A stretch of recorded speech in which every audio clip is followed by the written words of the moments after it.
The provider development staff at Buckeye Hills Regional Council welcomes both Passport and Older Americans Act providers to a training session today on criminal background checks.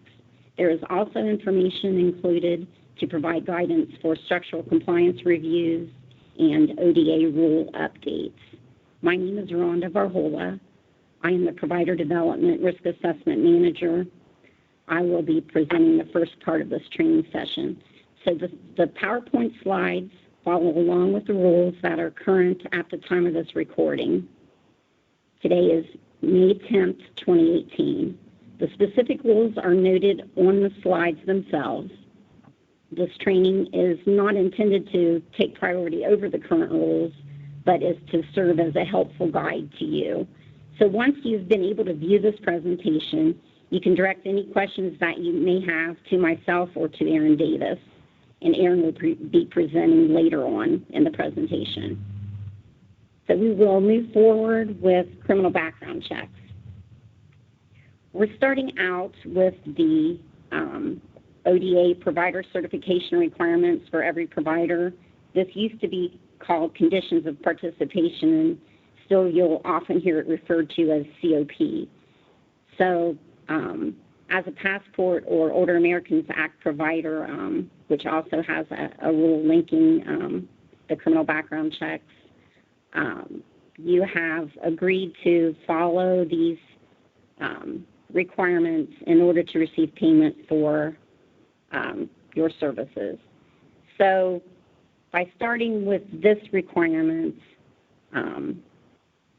both for Title III and for Passport, this is where the ruling starts. And specifically, when hiring an applicant for or retaining an employee in a direct paid care position, the provider shall review the databases and criminal record checks according to Section 173.38 of the Revised Code and Chapter 173-9 of the Administrative Code. Division B1 of Section 109.572 of the Revised Code requires Bureau of Criminal Investigation and Bureau of Criminal Identification and Investigation, or BCII, to include sealed criminal records in its criminal records reports for criminal record checks conducted under Section 173-38 of the Revised Code. So moving forward, we are going to be looking into some of these rules to provide an explanation and an opportunity at the end for questions so that you have a better feel and understanding for the rules themselves. So if you look at OAC 173-9, this should be the rule that gives definitions. So the most important definition that I would like for you to look at is the direct care position. A direct care person or position means that employment in this position has either one or both of the following. It is either an in-person contact with one or more consumers or individuals, or rather than in-person contact, they have access to records or personal property of the consumers.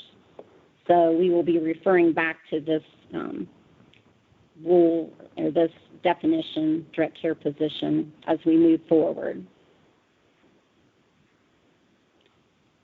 Moving on to Rule 173-9-02, background checks paid direct care positions. There are three pieces to this rule: applicability, limited applicability, and also those that are inapplicable to the rule. Starting out with applicability, these are the direct care positions, the rules that refer to direct care positions, unless the rule states otherwise. And moving forward, we will discuss this so that it will make a little bit more sense. Limited applicability means that all of the people under this section of the rule, they all have requirement for pre-hire background checks, But if they are employed in positions such as home-delivered meal drivers only, those that have access to only one or more consumers' personal records, could be those positions like office staff, kitchen staff, PERS, or Personal Emergency Response System Central Monitoring Station or individuals. And the third piece of this refers to chore services, home maintenance, home modifications, home repair, or pest control. So all of these people fall under the rule where they are required to have a pre-hire background check, but not a post-hire or 5-year background check. Under the same rule, moving on to C, paid direct care positions, the inapplicability. For these individuals, they are not required by our specific rules to follow this mandate. Those that are in volunteer positions, that's why it's really important that those positions, if they're assisting with an agency, have oversight or supervision. So the volunteers, or a position that solely involves transporting consumers or individuals while working for a county transit system, regional transit authority, or regional transit commission. A position that involves providing legal services. A position in a residential care facility because they have their own ODH rules that they follow. A position providing Medicare certified home health services, and positions where they serve individuals enrolled in ODM administered Medicaid waiver programs. They all have their own rules that they are required to follow.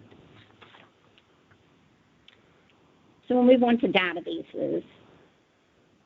This rule is 173-9-03A. Anytime this rule requires a responsible party to review an applicant's pre-hire or employee's post-hire status in the databases, the responsible party is required to check 6 databases. And I believe you have a slide that shows the listing of the database and the web base. This was actually updated slightly, as was some of the other verbiage in April of this year, but the main rule process has not changed. So these are the 6 database sites. And on the next table, when are we to review the databases? Again, if the employee is only employed to deliver meals, they are required pre-hire database checks, but not post-hire or every 5-year checks. If they only have access to consumer personal records, again, they are required to have pre-hire but not post-hire database checks. If they only service a person in a once-ever service, you have the same scenario. They require pre-hire database checks but not post-hire.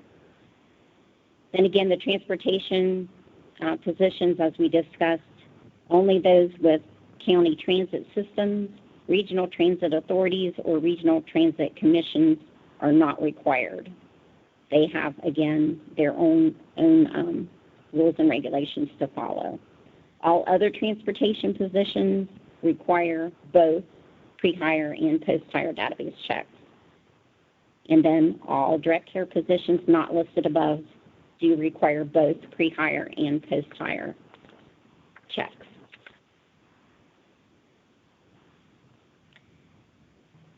Under rule for the mandate, applicants that are pre-hire, the responsible party is responsible for reviewing each applicant's pre-hire status in the databases before conducting criminal records checks. Sometimes we see that the opposite happens at some of the agencies that we review. But the rule is actually requiring the pre-databases to be completed first. And this will save you money down the road, too, if you find that someone disqualifies during the review of their databases, then you can save that money that you would have been spending on the BCII or BCII and FBI reports. Post-hire, the responsible party is also responsible for checking the databases before conducting criminal records. So when you're doing your 5-year recheck, again, the criminal databases are to be checked first.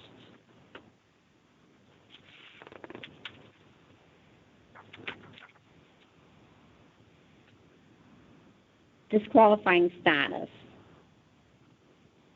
No responsible party shall hire an applicant or retain an employee if the applicant or the employee's status in the databases reveals the following. So these are kind of divided into two segments. We have the nurse aid registry on one end, and we have all the other 5 databases on the other hand. For the other 5 databases, if your employee is identified by name, and you can be assured that it is actually your employee, because as we know, other individuals with the same names occasionally come up. But if you're able to identify that your employee's name or pre-hire staff person's name is listed, then they are automatically disqualified. For those that are on the nurse aid registry, if they're listed, we are allowed to accept 2 different results from that database. We're able to approve them if they are active and they're in good standing, which is what we would like to see, or they can be listed and be listed as expired. They didn't renew or weren't eligible to renew. So those 2 results are fine, that they would not disqualify the person. But if you see anything else listed whatsoever, that person is probably going to be disqualified. You'll see things that statements supporting the fact that they have either neglected or abused long-term care facility residents or residential care facility residents, or that they have misappropriated their property. And we did run upon this a while back where an employee had been working for an agency for quite some time and did not understand that because they were noted not to provide services for long-term care individuals, that also weighed into home care as well. So those, if anyone has any language whatsoever that links them to abuse, neglect, or misappropriation, that will be an automatic disqualifying status. And if you have any questions about those that you receive, feel free to call Aaron and I. We would be happy to review that with you to make sure we have a second set of eyes looking at it and making the review and making the correct decision. So if the responsible party's database review reveals that there are any disqualifying factors, as we've discussed, then the responsible party is responsible to inform the applicant or the employee of the disqualifying information. Okay, we're going to move on to 174-9-04, when to check criminal records. So again, always we are required by this regulation that databases are completed first. So if we conduct the databases and the person continues to be eligible, there are no disqualifying factors on the databases, then we move forward with the criminal record check.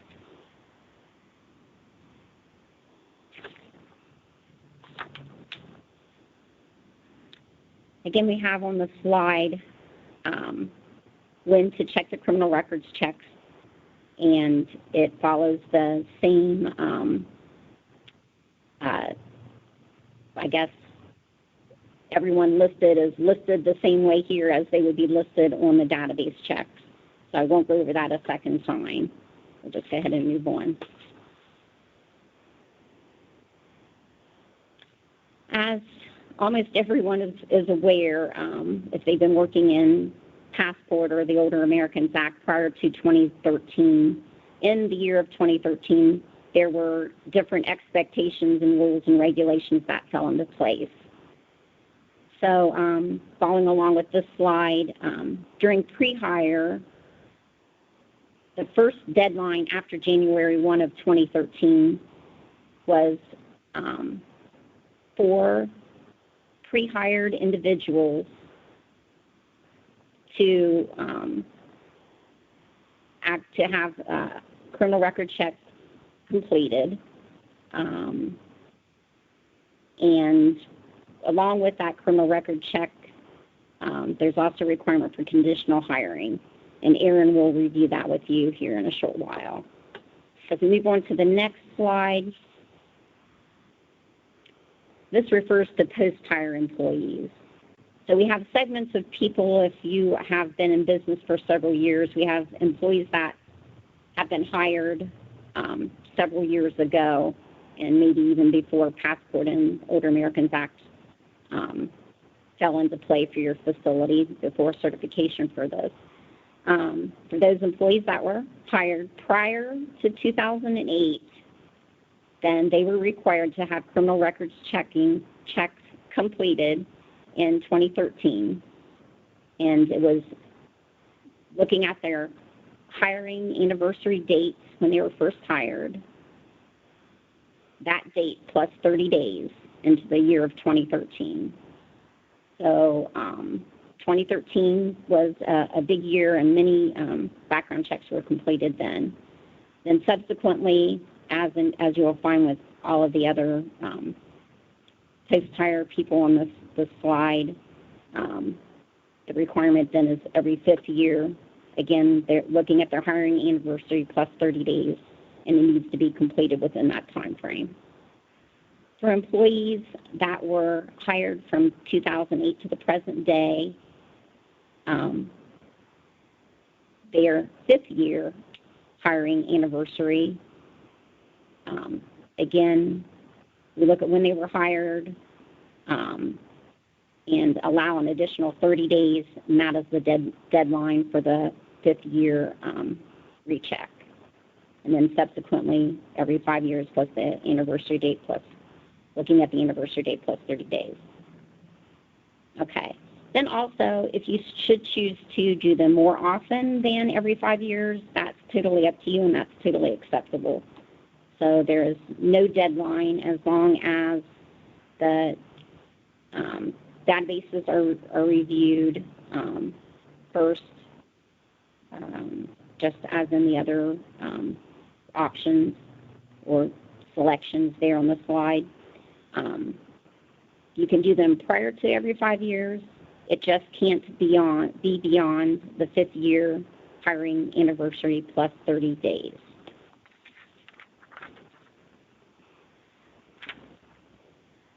Okay, under the same rule, when to check criminal records, there's something that we refer to as re-verification.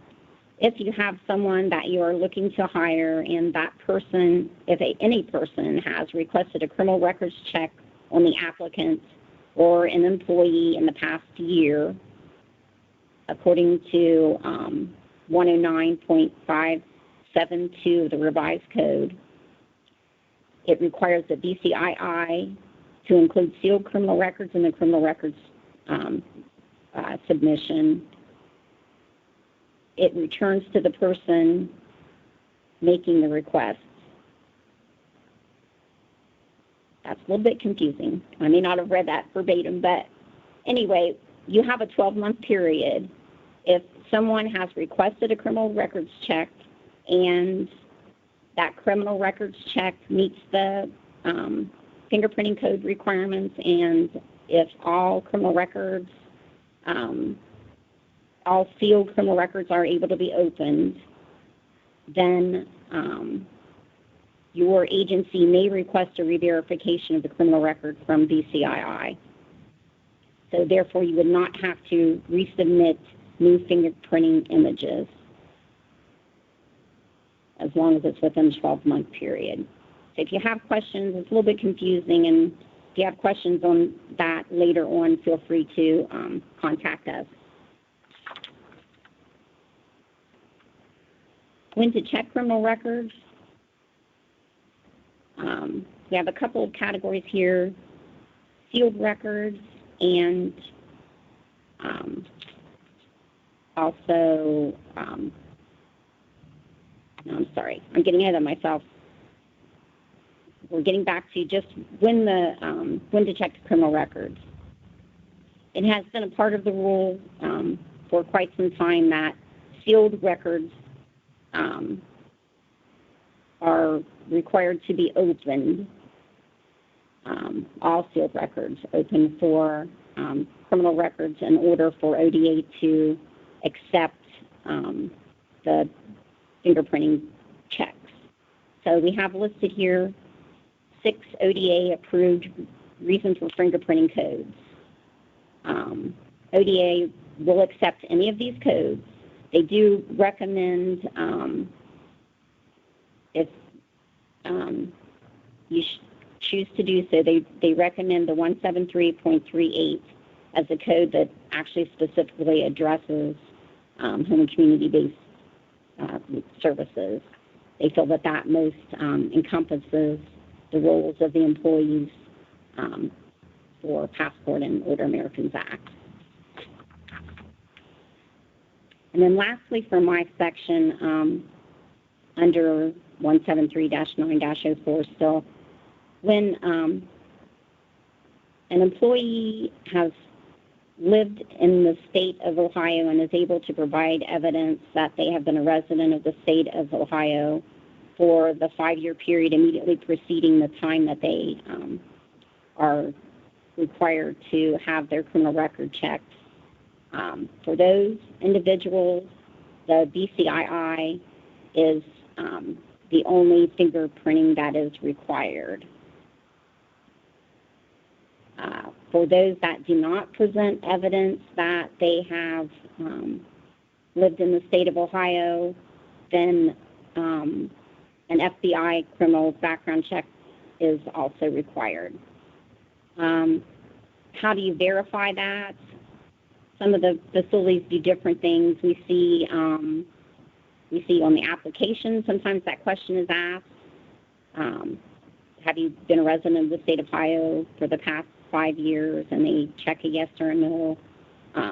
Others, we've seen specific forms that employees have signed and have, they sign a date as a verification.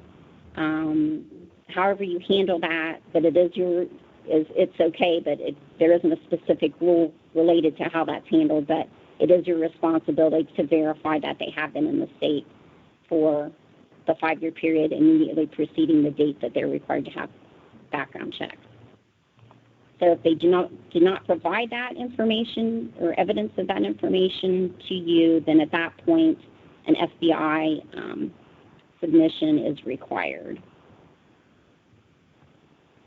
So at that point, you would request from BCII that an FBI part of the criminal records check also be submitted. There's also a part of the rule referred to will of the responsible party. Even though it's not required by this rule, if a provider chooses to submit FBI records because that is a company policy, and they've still shown proof or evidence that they have lived in the state of Ohio for the 5-year period immediately preceding the time that they're needing to be fingerprinted, that is perfectly fine. You can follow through. We see that happen actually fairly often, that the provider chooses to do an FBI report on all of their employees. There's nothing prohibiting that.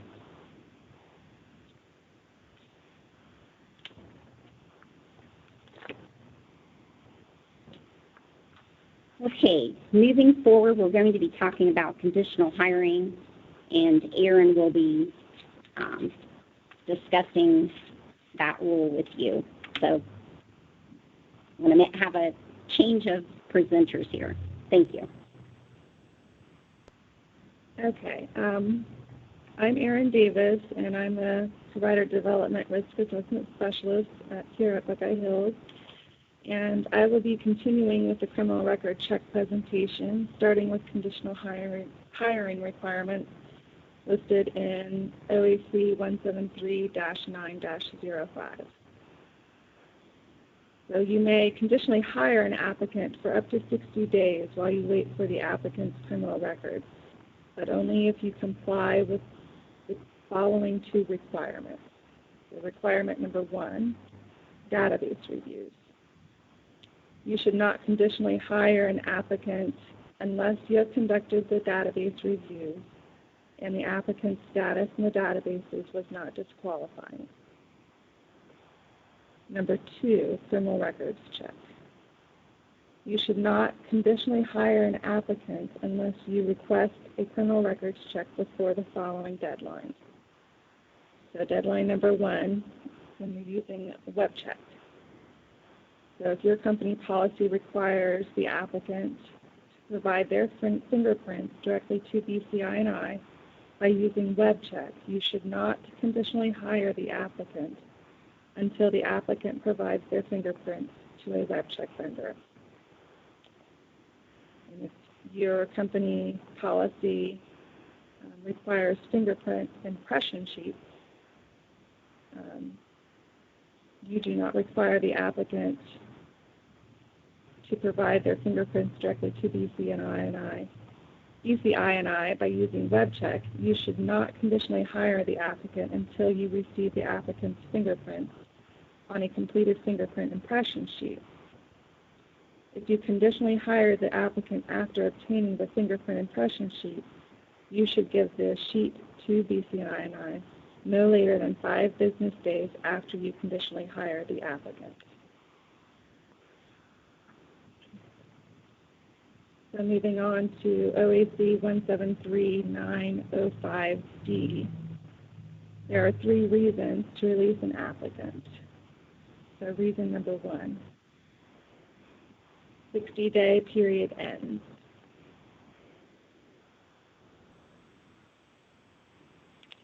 So only BCI&I check required, which is, like Wanda said earlier, would be when you have verified the applicant has lived in the state of Ohio for at least 5 years at the time of application. You are to release the conditionally hired applicant from a paid direct care position if more than 60 days passed since the day you requested a criminal record and you have not yet received the criminal record. So reason 1, the 60-day period ends. When only a BCI check is required,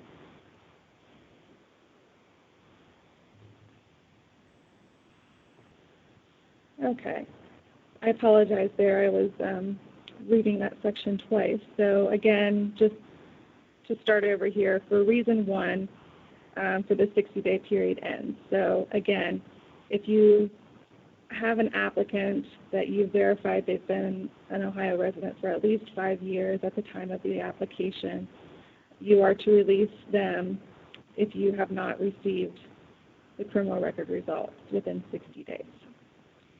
Okay, so when a BCI and an FBI check are both required, which is when you have verified the applicant has not lived in Ohio for at least 5 years at the time of the application, you are not required to release the conditionally hired applicant if more than 60 days passed since you requested criminal records from the FBI and you have not yet received the FBI's criminal records, but only if Section 173.38 of the revised code required you to request criminal records from the FBI, and one of the following 2 conditions exist. So condition number 1, you received the criminal records from BCI&I before the 60-day period ended, and the criminal records from BCI did not show a disqualifying offense. And condition number 2, you received criminal records from BCI&I before the 60-day period ended, and the criminal records from BCI&I listed a disqualifying offense, but the terms of Rule 173-9-07 of the Administrative Code would allow you to hire the applicant, and you would be willing to hire the applicant under those terms if the forthcoming criminal records from FBI would not prohibit you from doing so. So that's where you would make sure you look at the disqualifying offense list, and if one's listed, there are specific tier levels that you can hire an applicant if you wish to do so. The second reason to release an applicant is disqualifying offense on the record. So if there is a disqualifying offense on record, you should release a conditionally hired applicant if the applicant's criminal record lists a disqualifying offense, unless, again, you are able and willing to hire the applicant under the terms of 173-9-07 of the Administrative Code. So again, if you are unable or unwilling to hire the applicants, you should release them regardless of the 60-day period that you receive the criminal records. So reason number 3 to release an applicant, if you notice deception. If the conditionally hired applicant made any attempt to deceive you about their criminal record, the attempt is just cause for you to release the conditionally hired applicant. If you question authenticity, you can complete a search from BCI&I's website, and I have included that link on the slide. Okay, moving on to records retention, OAC 173-9-08.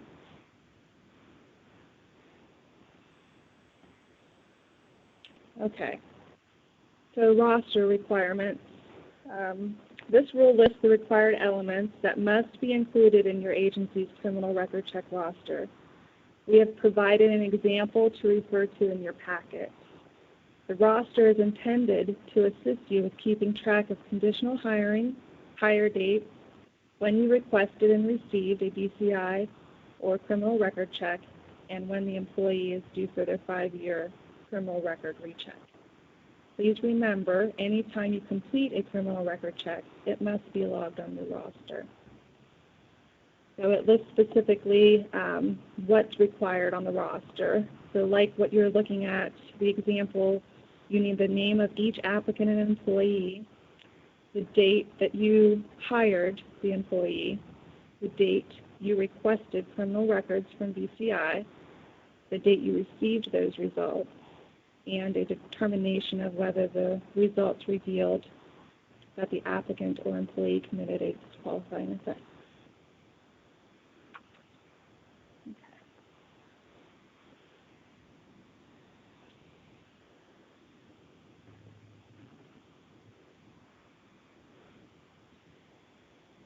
And now we're moving on to site reviews. So now we are going to switch gears and review documentation we are required to review during structural compliance reviews. We will continue to provide you with a detailed list prior to your scheduled review, either by email or by fax. We hope this will assist you in preparation of your review. The following slides will include the information that is on the list we provide to you.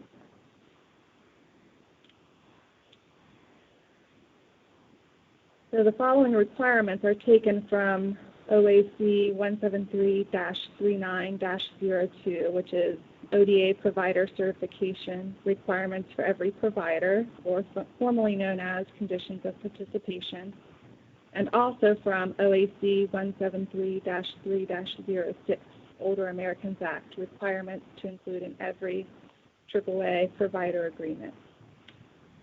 Again, we have provided a copy of these rules in your packet for your reference. So specifically, when we go out to to do reviews, we're going to look for the following information every time we come out. So written statement verifying all applicable taxes have been paid, and that's something that needs to be completed every year. Written disclosure of all entities that own at least 5% of the business. Written table of organization. Current Bureau Workers' Compensation Certificate and current required postings. So we will be looking in your break room or wherever you do have your postings for your employees. Certificate of liability insurance and proof of bond or crime coverage. So we'll need to make sure that those are current policies. Written bylaws, if you have them, articles of incorporation or governing board, if applicable. Written statement regarding employee non-discrimination. Record retention policy and procedure. Incident reporting or reporting significant change of an individual that you serve, policy and procedure. Policy and procedure for reporting suspected abuse, neglect, and exploitation. Policy and procedure regarding non-discrimination for the provision of services. Your grievance policy and procedure. Termination of services policy and procedure, which would include a written 30-day notice to the consumer and to the case manager. Volunteer policy and procedure. Personnel policies and procedures, which would include hiring practices, orientation procedures, code of ethics, training, and job descriptions.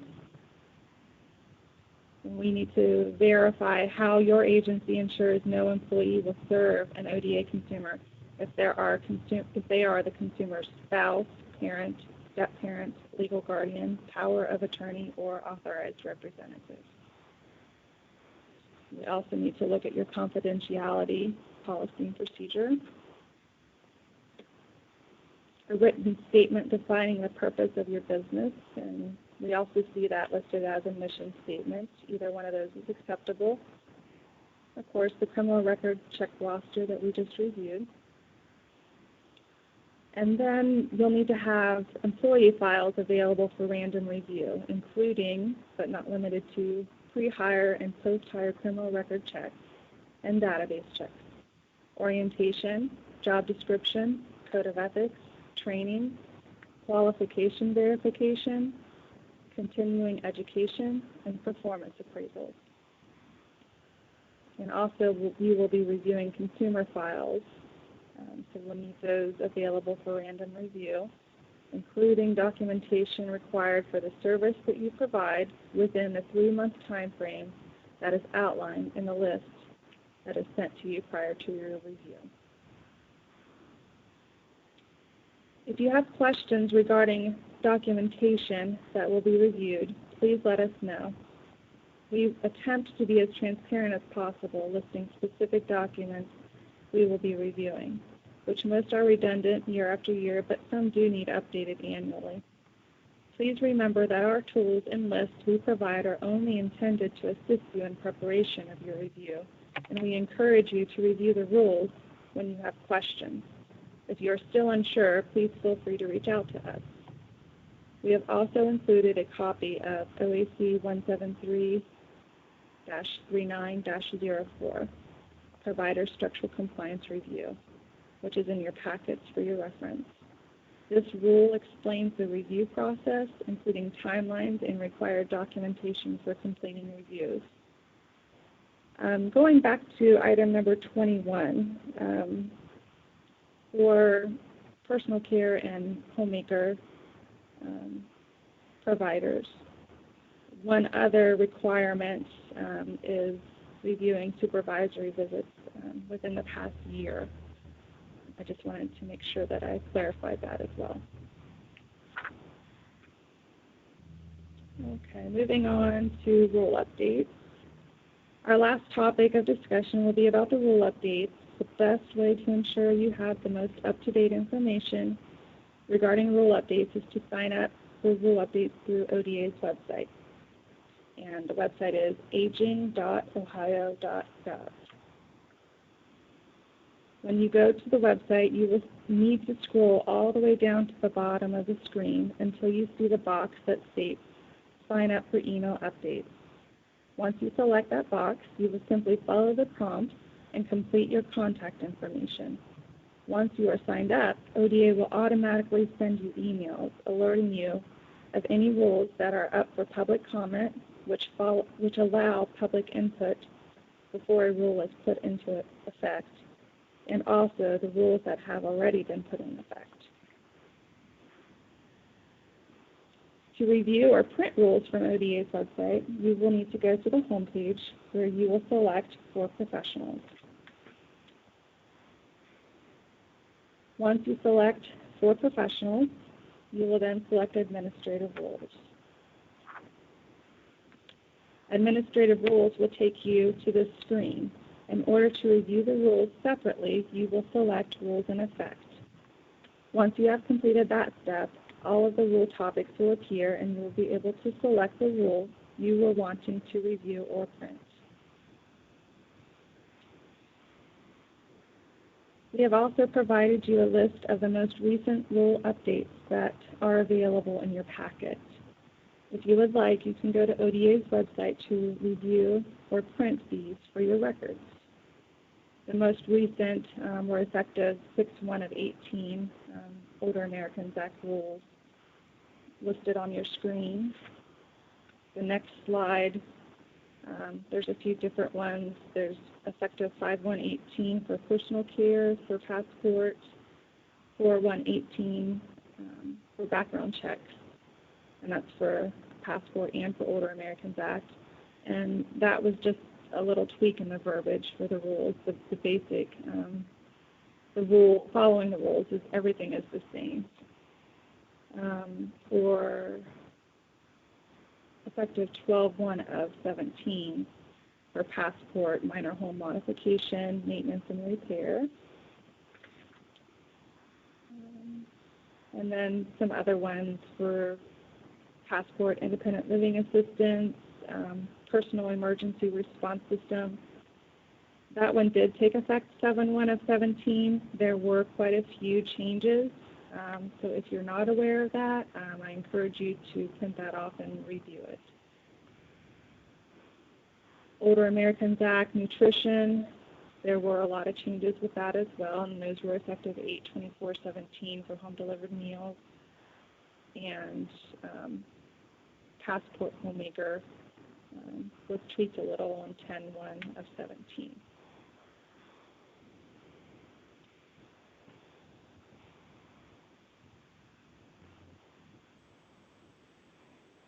Okay, some additional items that we wanted to mention before we let you go.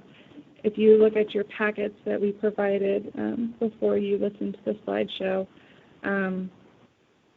we did include a list of web check vendors that are within our 8-county region.